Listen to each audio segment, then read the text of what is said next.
on his bag, on his bed, put one for my bag, one for my equipment, then one for all, because I had to perform wound care and all this stuff, and he's like thinking that I don't want to That you're catch thinking something it's how, from him. Yeah. And I'm like, oh no, this is like what we do every time.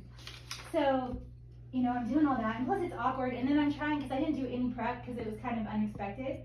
So then I'm trying to find all these consents, right?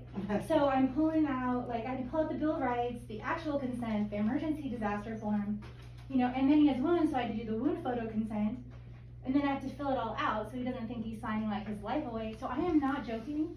Like, we were 30 minutes in before, and I haven't even done any patient care, right? Like, I've just set up to, like, kind of get started. Yeah.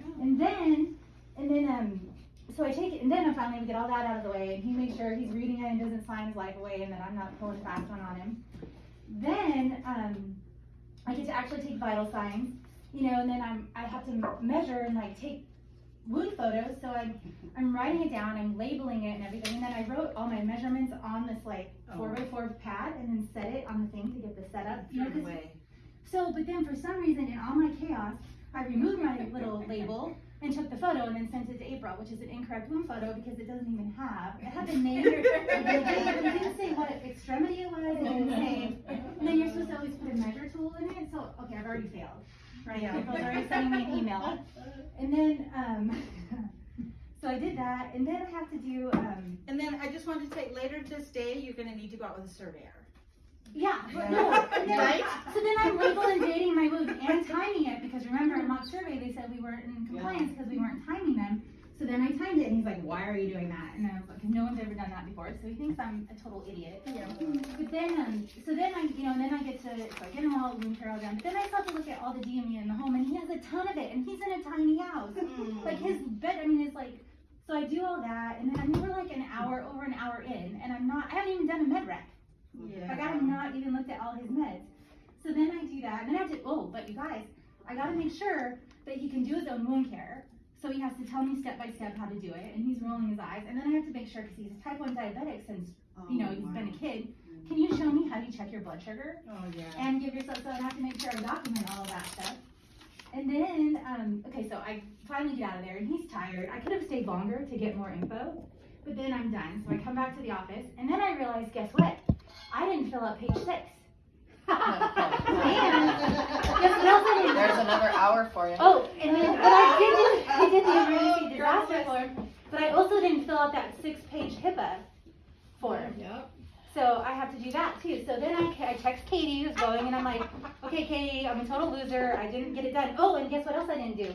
Stoplight tools. Didn't even go there. So, and I was in that home over 2 hours. Like he was ready to kick me out the door. So I'm telling you guys, I used to be a little bit smoother. So then I start charting, and I'm lucky. I get to come back to the office and chart. And you know how much charting I did in the home? I signed into my visit. Yep. That's all I did. That's literally all I did in 2 hours. Well, I didn't even write, I wrote them down. I didn't even put them in the device. So, and then all of a sudden, like I'm starting in my visit, I get in there, and OSHA walks in.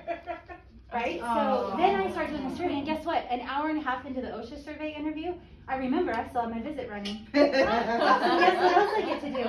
I get to do a visit time change request to Terry. So anyway, I just want to say I appreciate what you guys do, and like I get it. And then I think, okay, now it's 2.25 points, and I'm like 4.5 hours into this visit. Yeah. So anyway, it's a good reminder for me, because with the extra, with all the mask. Oh, and then I had to explain to that guy why I was wearing a mask, because he thought, no one. I guess the other agency, won't name names, Kindred, but don't wear masks in the home. Or use barriers. Or barriers or any of that stuff. So anyway. They have a bag technique, but the ones I went with were masks. Yeah. But I just want to know. I do appreciate everything you guys do, and I just thought you guys should. I don't know if I would have had, so that would have been one visit of my day, and then if I had to go see 5 more people. Yeah. So anyway, you guys. But I also just want to say, so I know sometimes people get frustrated with the follow, like the clinicians that are following, the started care clinicians get frustrated because things weren't done.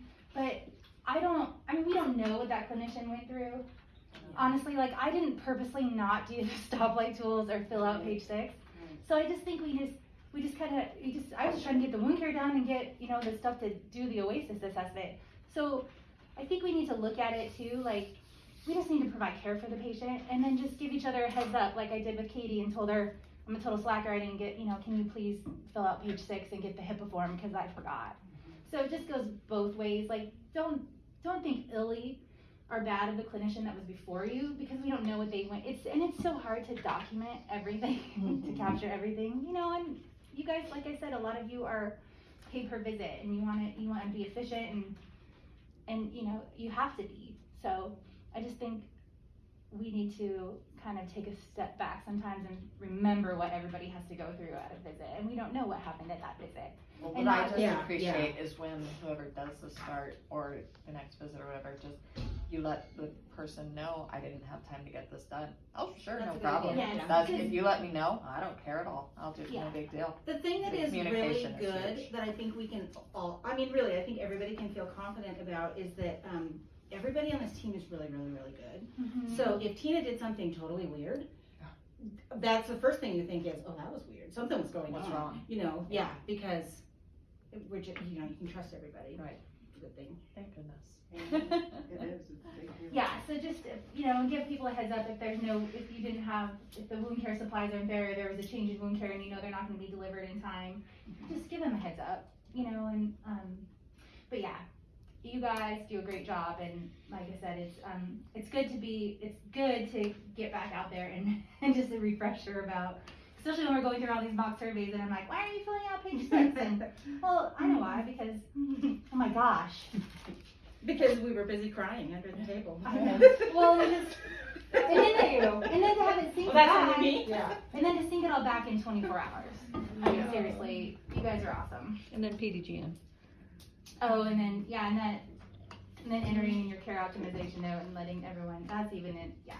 So, you guys do a great job, and like I said, I appreciate every single one of you, and you're awesome.